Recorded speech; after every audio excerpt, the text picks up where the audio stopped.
They tell you immortality is the ultimate prize, don't they? The fools. They dream of endless days, endless pleasure, endless power. But they haven't thought it through, have they? They haven't looked beyond the surface of their pathetic little fantasies. Immortality isn't a gift, it's a cage. A gilded cage, perhaps, but a cage nonetheless.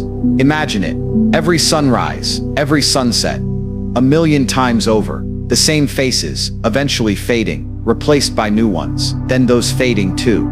You'd watch empires rise and fall, philosophies crumble, humanity repeat its same tired mistakes over and over for eternity. Where's the thrill in that? Where's the challenge? The very essence of life, the fire in your belly, the drive to achieve, it all stems from the ticking clock. It's the finite nature of our existence that makes every moment, every victory, every struggle meaningful. You fight harder because you know your time is limited. You build, you strive, you conquer, because you understand that this opportunity, this life, is fleeting. But if you live forever, what then? What's the point of building an empire that will inevitably turn to dust while you remain? What's the point of chasing knowledge when you have infinite time to acquire it, stripping away the urgency, the passion of discovery?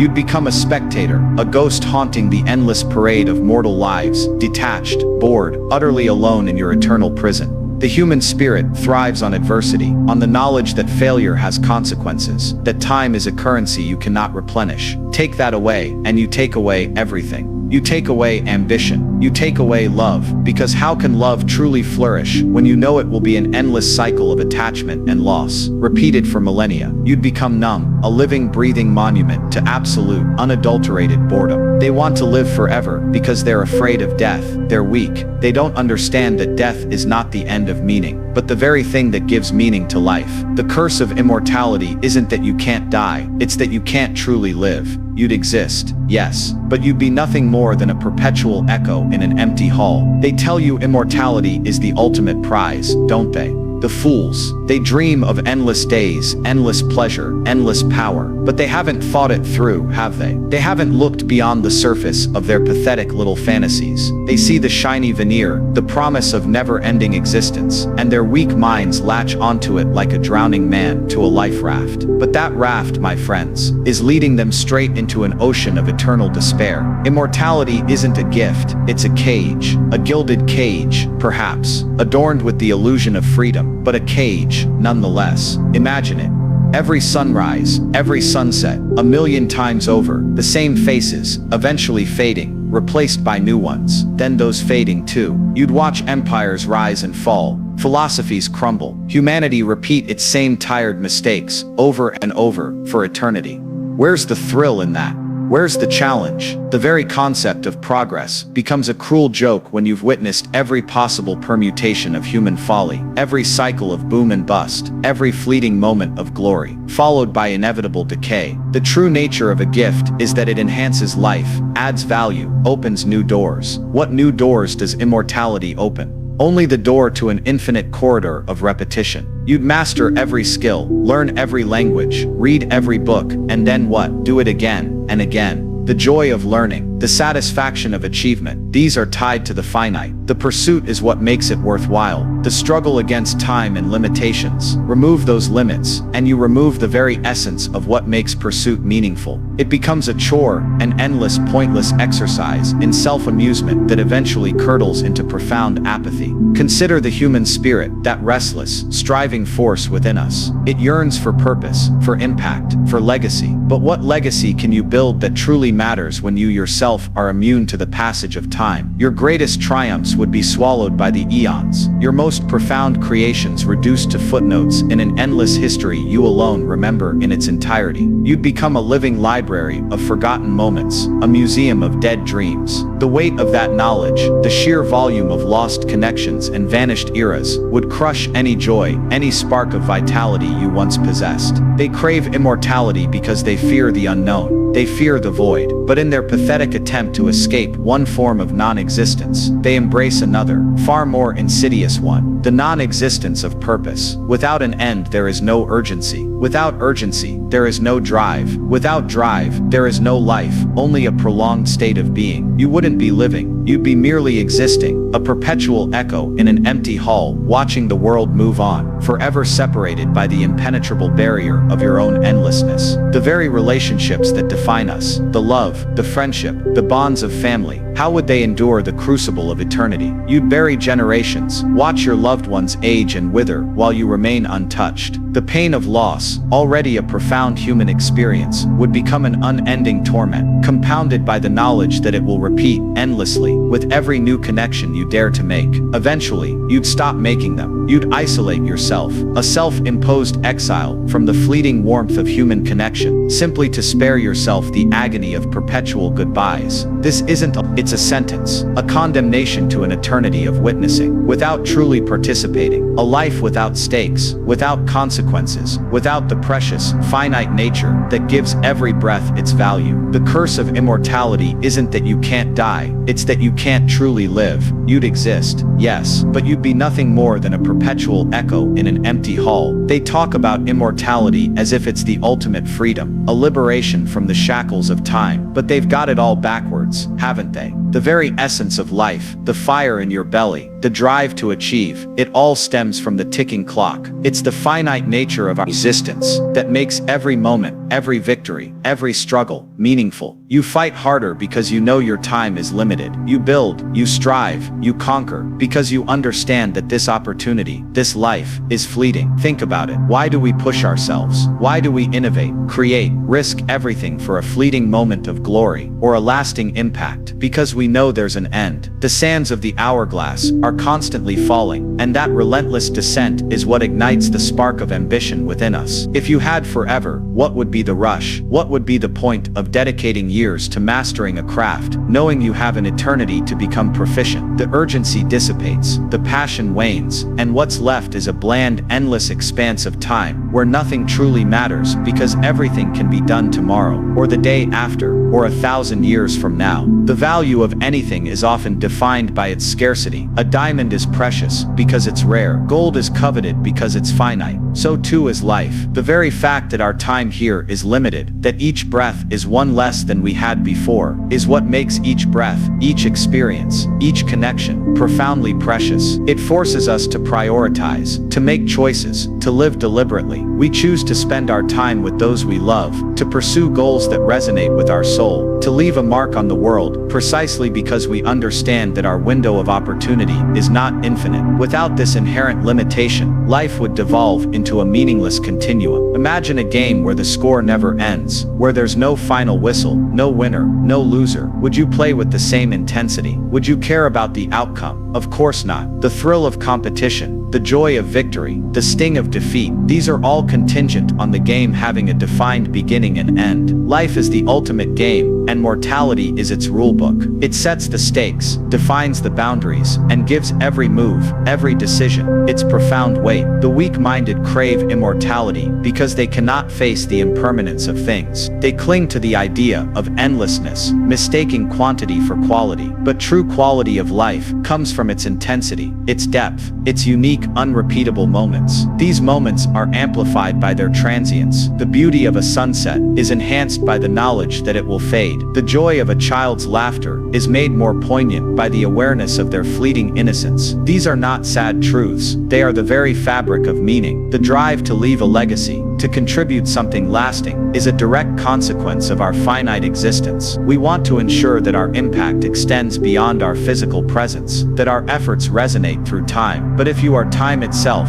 if you are an eternal entity, what legacy could you possibly build? Everything you create would eventually crumble, and you would still be there, watching, detached, utterly alone in your endlessness. The very concept of legacy becomes moot when you outlive all memory, all history, all civilization. This isn't about fear, it's about understanding. Understanding that the constraints of mortality are not a burden, but the very crucible in which meaning is forged. It's the pressure that turns coal into diamonds. It's the finite horizon that gives direction to our journey. Take away that horizon, and you're left adrift in an endless, featureless sea, with no destination, no purpose, no reason to even hoist the sails. The true curse isn't death, it's the absence of death, the eternal meaningless existence that strips away every every reason to live. The ticking clock, that relentless, unforgiving rhythm that marks every second of our lives. They see it as a threat, a countdown to oblivion, but they're missing the point entirely. That ticking clock isn't a threat. It's the very engine of human ambition. It's the relentless beat that drives us forward, pushes us to achieve, compels us to make something of ourselves before the sand runs out. Think about it. Why does a man burn the midnight oil, sacrificing comfort and leisure, to build a business, master a skill,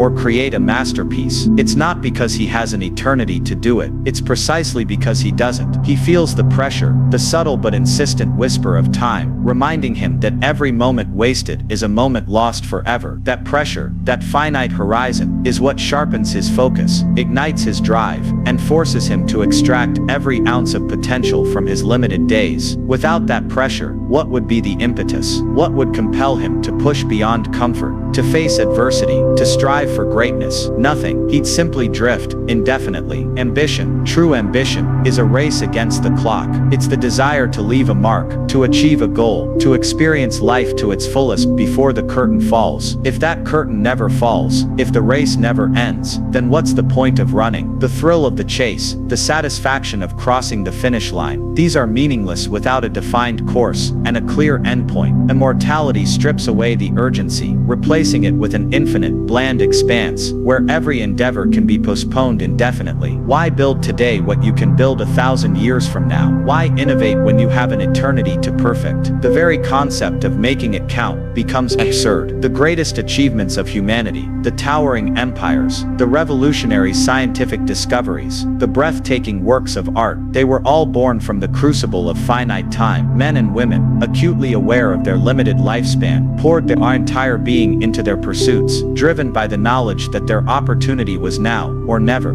They didn't have the luxury of endless tomorrows. This urgency, this precious scarcity of time, is what fuels innovation, what sparks creativity, what pushes the boundaries of what is possible. Remove that deadline, and you remove the very catalyst for greatness. Consider the athlete. Does he train with the same ferocity if the competition is infinite, with no end in sight? No. It's the upcoming game, the looming championship, the limited window of his physical prime, that pushes him to his absolute limit. Life is that championship. Mortality is the timer. And every single one of us is an athlete in this grand arena, driven by the knowledge that our peak performance, our moment to shine, is not eternal. The weak, they fear this ticking clock. They see it as a countdown to their demise. But the strong, the truly ambitious, they embrace it. They understand that it's not a countdown to an end, but a catalyst for a beginning of focused effort, of determined pursuit, of a life lived with purpose and intensity. They know that the pressure of limited time is what forges character, refines skill, and ultimately defines their legacy. If you were immortal, your ambition would wither and die. It would be replaced by a profound soul-crushing ennui. Why strive when there are no stakes? Why conquer when there's no ultimate victory? Only an endless, meaningless continuation. The very concept of drive would become obsolete. You'd become a spectator to your own endless existence, watching the world change around you, while you remain static, devoid of the very force that makes a mortal life vibrant and meaningful. The ticking clock isn't a curse, it's the blessing that makes us truly alive. They dream of endless life,